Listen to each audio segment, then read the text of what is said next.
A lot of guys stepped up, but I think our poise and our belief that we were going to win, no matter the circumstances. It was good. I don't know. I'm just out here making the right play. I'm just out here hooping. So, by now, we've all seen the game-winning shot from Aaron Gordon that stunned OKC, and with the Thunder making some key mistakes down the line, how exactly did this Denver Nuggets offense fight all the way back to steal Game 1 on the road? Well, for starters, something that stood out to me was how much Denver fought to get their own board and bullied OKC in the process. With Denver grabbing 21 offensive rebounds compared to OKC's 13, you can see on this play that there's 3 Thunder players right under the rim who can grab this rebound. Well, instead of doing a solid job of holding off Christian Braun, Joe allows him to out-jump him to get the initial tip off the glass, and now with the ball bouncing back into the crowd, he secures the board around 4 OKC defenders, and with everyone practically clearing out, he goes right back up to lay this one back in at the front of the rim. Throughout this game, you would see the Thunder players just stand around watching the ball opposed to making a conscious effort to attack the boards with aggression, and when you have Jokic in the game, Chet out the picture because he contested the shot, and then all other players are just watching a movie called Coming Off the Glass. Here's where they can watch the star character grab the ball and watch him make it look easy. Honestly, I wouldn't even say it was easy for Denver. I would simply say that they had more heart than the Thunder in this situation. As here, you can see iHeart boxing out Nikola in a fundamental way, but when you have someone who refuses to not get the board, here's where you can see who truly wants it more. So that's when you see Jokic use a swim move over iHeart to advance towards the ball, and in this moment, this is where I look at J-Dub in question. Because while Hartenstein was trying to box out, why wouldn't he try to pursue the ball to secure the rebound? Sort of like how we would see Russ and Steven Adams back in the day. Well, since that didn't happen, it's all about a battle between Hartenstein and Jokic, and we can obviously see who won this time. It got to a point where it seemed like Denver knew if they just got the ball to hit the rim or get near the basket that they would have a solid opportunity to get a second chance bucket. Because with multiple OKC defenders surrounding Jokic on this play, he could have lobbed it over the top to Aaron Gordon on his backside so he could slam it home, but instead, he just throws it up over everyone to get it to bounce off the rim, and now Gordon is right there to clean it up. This bullying showcased by Denver is something I worried about with OKC, as if you don't play Hartenstein and Chet at the same time, well, Jokic can practically go right through Chet every single time sending him out to play, and with more heart than everyone else, he cleans it up to grab 2 more points. All night long, we would see Denver players constantly go through OKC to secure offensive boards to get another clean look at the basket to chip away at their lead, and although this may seem small, this can give you momentum and confidence when it comes to scoring the ball. Just like I touched on earlier with Chet not being able to be in the game by himself when Jokic is out there, well, here's a prime example. With Jokic backing down Chet in the middle of the floor, one bump makes him move back, allowing Jokic to get into his move, and although Chet does an okay job at standing his ground, all it takes is some footwork from Nikola to find that angle to get to the basket, and the hook over the top is money. Like, I get it, I understand that Chet is a 7'1" guy who some people think will be able to make things slightly difficult for Jokic down low, but trust me, that simply wasn't the case, as Jokic would go right over him like he wasn't even there. Like, I'm being for real, when catching in stride here, Jokic decides to get into Chet's body going right, which makes Chet play the drop going that way, and with Jokic going around his arms to go back up, Chet might as well have not even been there. Now hold on, I won't sit up here and just blame Chet only, because it didn't matter who stood in front of Jokic, as here when Dort runs back out to allow Jalen Williams to cover Jokic, Nikola goes right into the chest with a carryover to basically shut him off when getting deep into the paint, and this finger roll at the front of the rim is just too easy.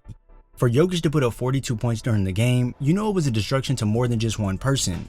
You'd have these times where Nikola would get the mismatch in the middle of the floor, which I like to call his work desk, and me and you both know, when smaller defenders get on Jokic, this is pretty much practice for Nikola, as he just moves Caruso all the way into the paint with the back down, and sinks this soft touch floater over the top. In situations like that, you have to give more fight, as the physicality in the playoffs is truly at a different level. Like right here, you can see Chet Nikola's space. He should be bracing for any form of physicality and meeting it back with some of his own. But instead of that, we see Jokic just all out bully Chet with a push off to receive the pass from Murray. And with such a fake effort to get back into the play, Jokic fakes one way to get Shea in the air, spins back the other way, and with Chet finally coming into the play, Jokic is already in motion to connect on the hook. Being late to help on Jokic like that is totally inexcusable, because he's just too good to play one-on-one, and this is something that really killed OKC during the game. Like, I understand, you think having a guy his size on him will make for a decent matchup to slightly contain him, but nah, he'll show you that he has more to his game by giving a slight bump into a fade over the top. If he notices the defense loading up in the paint to make it hard for him to get inside with much coverage, he'll face up to then pull the shot right over Holmgren. And with confidence and not much space needed, Jokic will elevate for the 3-ball when iHeart gives him this little amount of space, and this one right here is straight cash.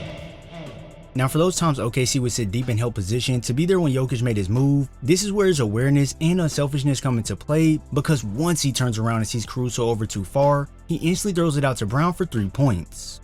Having the task of guarding someone of Nikola's caliber is probably one of the hardest things any team will do in this postseason, because if defenders think they can get ahead of Jokic, such as Caruso does here, by sliding over to be there just in case Nikola decides to throw it over the top to Brown on the cut, he'll show you that he's always one step ahead of everyone and slings it to the corner for Russ to make it rain.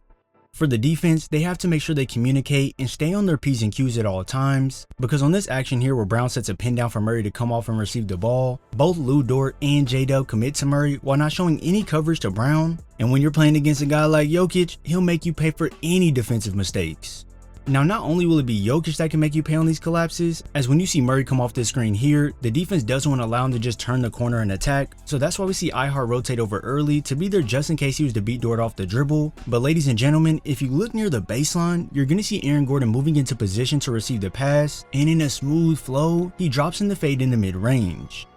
This here not only happened once during the game, as this time when Murray comes off a screen from Jokic and he has to switch on to Chet, it's not so much that Caruso is going to help Chet because Case and Wallace is already on that. It's more about him being worried that the ball is going back to Jokic, so that's why he gets in position to be there to take that pass away. Now this may work out when taking away Jokic, but now he's turned his back to Russ, who shoots down the middle of the floor while everyone is ball watching, so once he catches, it's an easy finish at the rim. Simple buckets like that where your defense falls asleep is detrimental to your team during the playoffs, as this here allows guys to see the ball go through the basket while giving them some confidence. And this may be a different angle to cover, but I truly feel bad for Chet. He was a victim to Russ biting him off en route for an and one.